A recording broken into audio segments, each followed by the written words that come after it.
금전운은 우리가 살아가는 동안 중요한 역할을 하며 부자가 되기 위해서는 어떤 물건을 지니느냐가 매우 중요합니다. 요즘은 중고거래가 활발하고 필요 없는 물건을 쉽게 나누는 문화가 정착되면서 물건을 주고받는 일이 흔해졌습니다. 그러나 재물운을 지키기 위해서는 절대 다른 사람에게 넘겨서는 안 되는 물건들이 있습니다. 이런 물건을 건네주면 나의 재물운이 함께 빠져나가거나 돈복이 사라질 수 있기 때문입니다. 살다 보면 금전의 흐름이 막혀 있는 듯한 답답한 순간을 경험할 때가 있습니다. 이럴 때는 내가 어떤 물건을 소지하고 있는지, 혹시 중요한 물건을 다른 사람에게 넘기지는 않았는지 점검해 볼 필요가 있습니다. 풍수에서는 우리가 가진 물건이 단순한 소지품이 아니라 운을 북돋우는 역할을 한다고 봅니다. 따라서 어떤 물건을 쉽게 남에게 주면 안 되는지 알고 이를 지킴으로써 재물운이 들어올 수 있는 기회를 놓치지 않는 것이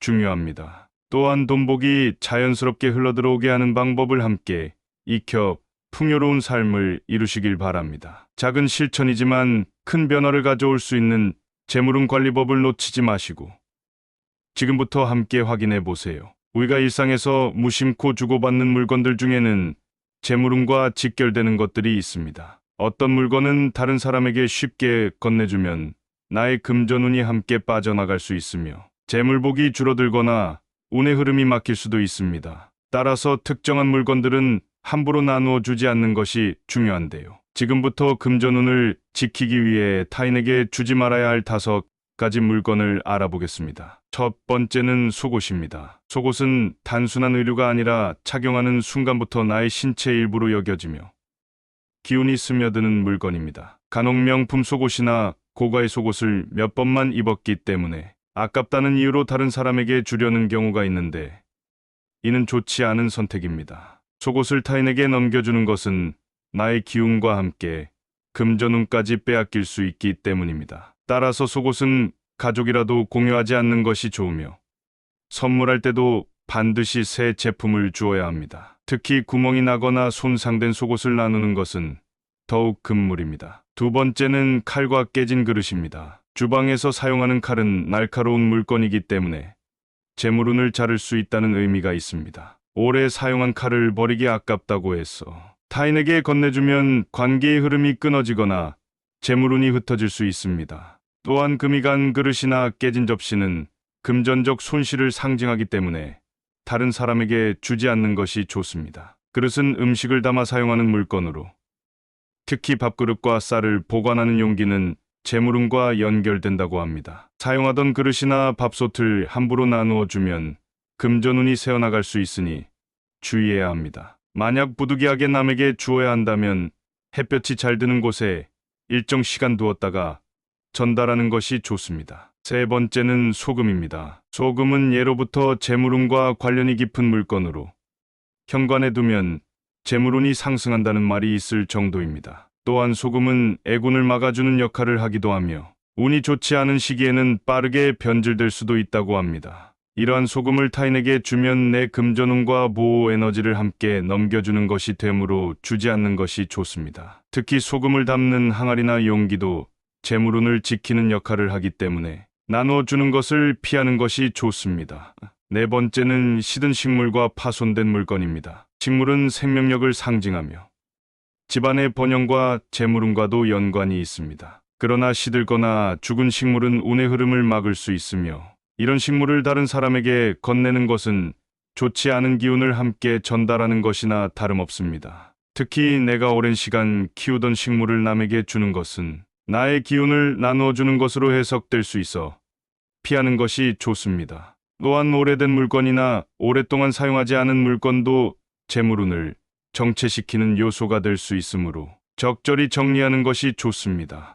특히 망가진 인형이나 손상된 장식품은 부정적인 기운을 품고 있을 수 있으므로 남에게 주기보다는 정리하는 것이 바람직합니다. 다섯 번째는 지갑과 가방입니다. 지갑은 돈을 보관하는 물건으로 직접적인 금전운과 관련이 있습니다. 간혹 성공적인 시기에 사용했던 지갑을 소중한 사람에게 선물하는 경우가 있지만 이는 오히려 나의 금전운을 상대방에게 넘겨주는 결과를 초래할 수 있습니다. 새 지갑을 선물하는 것은 상대방의 행운을 기원하는 좋은 의미를 가질 수 있지만 내가 사용했던 지갑을 주는 것은 피해야 합니다. 같은 이유로 가방도 쉽게 나누어 주지 않는 것이 좋습니다. 가방은 단순한 소지품이 아니라 나의 생활 전반과 연결된 물건으로 중요한 운의 흐름을 담고 있다고 볼 수 있습니다. 사용하던 가방을 타인에게 주면 나의 전반적인 운과 재물운이 함께 빠져나갈 수 있으므로 조심해야 합니다. 이처럼 우리가 일상에서 쉽게 주고받을 수 있는 물건들 중에는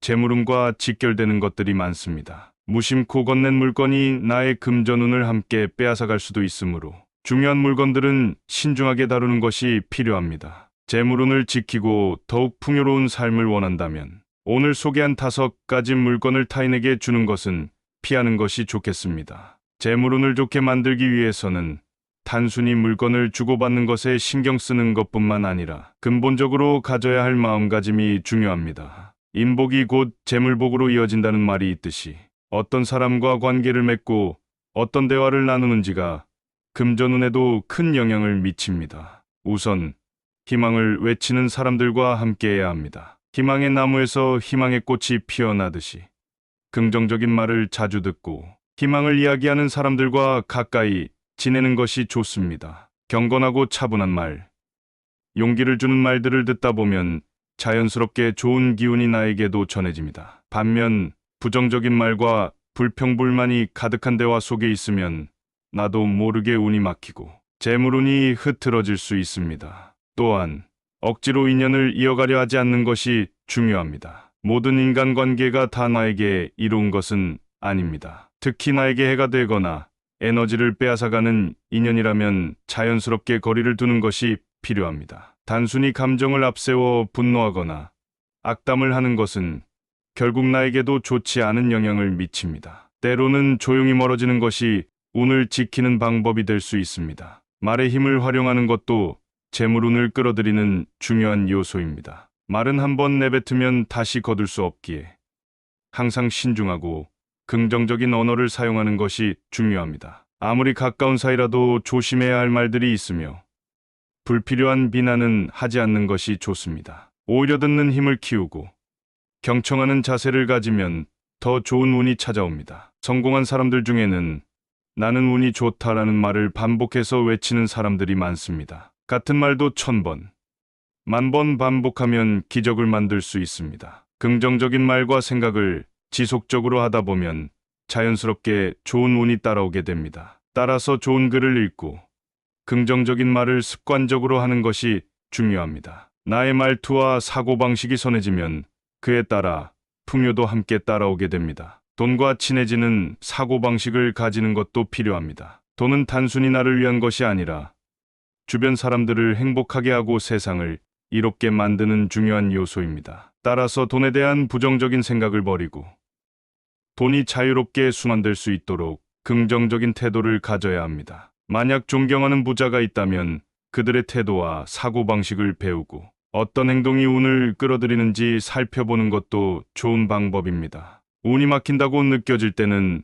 몸을 움직여야 합니다. 가만히 있으면 운도 정체됩니다. 가벼운 산책이나 걷기를 통해 몸을 움직이면 불필요한 생각이 정리되고 쌓였던 스트레스도 해소됩니다. 운과 돈은 흐름을 따라 움직이는 성질이 있기 때문에 긍정적인 기운을 받아들이고 부정적인 기운은 최대한 멀리하는 것이 필요합니다. 결국 좋은 운과 재물운을 얻기 위해서는 단순히 물건을 잘 관리하는 것뿐만 아니라 사람과의 관계, 말하는 습관, 사고방식, 행동 하나하나까지도 신중해야 합니다. 이를 지속적으로 실천하면 자연스럽게 금전운과 행운이 따라올 것입니다. 오늘도 긍정적인 마음으로 풍요로운 하루를 보내시길 바랍니다.